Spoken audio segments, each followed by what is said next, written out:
আরে আরে, এ কি পাপড়ি আর বিশ্বজিতের মধ্যে তো তুমুল ঝগড়া বেঁধেছে। এদিকে তো শাশুড়ি মাও কিছুতে ঝগড়া থামাতে পারছে না। আরে তারপর কি হলো জানতে হলে ভিডিওটা স্কিপ না করে পুরোটা দেখো। বন্ধুরা, এটা হলো পাপড়ির ঘর। আর পাপড়ি তার ঘরে রাইকে নিয়ে শুয়ে আছে। আরে রাইমা, ওঠ ঘুম থেকে, অনেক তো বেলা হলো, ওঠ এবার ওঠ। আর তক্ষুনি বিশ্বজিৎ ঘরে চলে আসে। আরে কি ব্যাপার বাপরি, তুমি এখনো ঘুমিয়ে আছো? তুমি এখনো ওঠোনি বিছানা থেকে? ঘড়ির দিকে দেখেছো? কত বেলা হয়ে গেছে। এদিকে বাইরে মা একা একা রান্না বান্না করছে, আর তুমি মেয়েকে নিয়ে এখনো শুয়ে আছো? তুমি সকাল সকাল উঠে মায়ের হাতে হাতে একটু তো সাহায্যও করতে পারো। তোমার কি কোনো দায় দায়িত্ব নেই?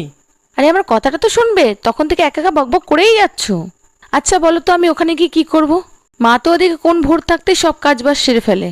তারপর আমি গিয়েই বা কি করব? সকালে তো মা সব কাজ সারা হয়ে যায়। তেমন হলে তুমি ভোর থাকতে উঠেই মায়ের হাতে হাতে সাহায্য করতে পারো। মায়ের তো এদিকে বয়সটাও হচ্ছে, একা একা আর কত কাজ করবে। তা না, তুমি বেলা ভোরে রোজ রোজ ঘুমিয়ে থাকো। কি বললে তুমি? আমি রোজ রোজ বেলা ভরে ঘুমিয়ে থাকি? আজকেই না হয় একটু ঘুমিয়েছি, তাই বলে তুমি আমাকে এরকম ভাবে কথা শোনাবে? তোমাকে নিয়ে হয়েছে আমার যত জ্বালাতন, কোনো কথা তোমাকে বলাও যাবে না। কি এমন দোষ করেছি আমি? একটু বলেছি সকালে উঠে মায়ের হাতে হাতে কাজগুলো করতে, তা না, মহারানী একবারে রেগে গেলেন। তোমার যা ইচ্ছা তাই করো, আমার ভুল হয়েছে তোমাকে কথা শোনানো। আমি চললাম, আমি বাইরে গিয়েই আজকে খাবারটা সেরে নেবো। বন্ধুরা, এই বলে তো বিশ্বজিৎ রেগে থেকে ঘর থেকে বেরিয়ে গেল। আজ মায়ের জন্য আমার এতগুলো কথা শুনতে হলো। আমি জানি আর সকালে উঠি না, একদিন দেরি করেছি তাই আমার এতগুলো কথা শুনতে হলো। এদিকে তো রায়ের ঠাম্মি রান্না করতে ব্যস্ত, আর পাশে রাই আর রিয়াও তো দাঁড়িয়ে আছে। ঠাম্মি ঠাম্মি, তুমি কি রান্না করছো আজকে? আরে এই তো দিদিভাই, তোমাদের পছন্দ মতন খিচুড়ি আর আলু ভাজা বানাচ্ছি। তাই নাকি ঠাম্মি, তুমি আলু ভাজা বানাচ্ছো? আলু ভাজা আমার খুব প্রিয়। দিদি দিদি, কি মজা, ঠাম্মা আলু ভাজা বানাচ্ছে। তাই নাকি বুনু? আজকে তবে খুব মজা হবে। আর এমন সময় তো বিশ্বজিৎ রাগে গজগজ করতে করতে ঘর থেকে বেরিয়ে যাচ্ছে। আরে আরে বিশু, কোথায় চললি? আরে খেয়ে দিয়ে যাবি না? না খেয়ে যে চলে যাচ্ছিস যে?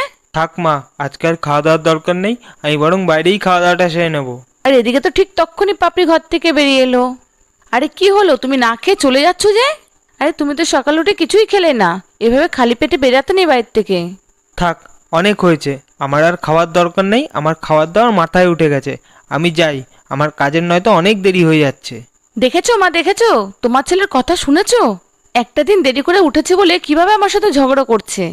না না, তোমাকে কিছু বলা মানেই তো ঝগড়া করা, তোমাকে তো আমি কিছুই বলতে পারবো না। তুমি রোজ বেলা ভরে ঘুমাবে, তাও আমি কিচ্ছু বলতে পারবো না।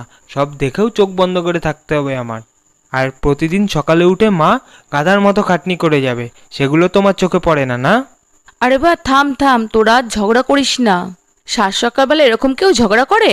একটা দিন নয় বৌমা একটু দেরি করে উঠেছে, তাহলে এরকম ঝগড়া করবি? আরে না না মা, তুমি কিচ্ছুই জানো না। ওকে কিছু বলাই যায় না, ওকে যখনই কিছু বলা হয় ও তক্ষুনি রেগে যায়। ওকে কিছু বলাই যাবে না। হ্যাঁ হ্যাঁ, যত দোষ আমার। তুমি কখনো বলতে আমাকে ছাড়ো নাকি? তুমি মনে হয় আমাকে আর কখনো কিছু বলোই না। বন্ধুরা, এদিকে পাপড়ি আর বিশ্বজিৎ যখন ঝগড়া করছিল তখন রাই আর রিয়া ঘর থেকে বেরিয়ে আসলো। দিদি দিদি, দেখেছিস বাবা আর মার মধ্যে ঝগড়া বেঁধেছে? হ্যাঁ হ্যাঁ বোনু, দেখতেই তো পাচ্ছি কত ঝগড়া হচ্ছে। দিদি, আমাদের মনে আজকে আলু ভাজা খাওয়া হবে না রে। বন্ধুরা, তাহলে আজকের গল্পটা এখানেই শেষ করছি। ভালো লাগলে ভিডিওটি একটি লাইক করে দিও।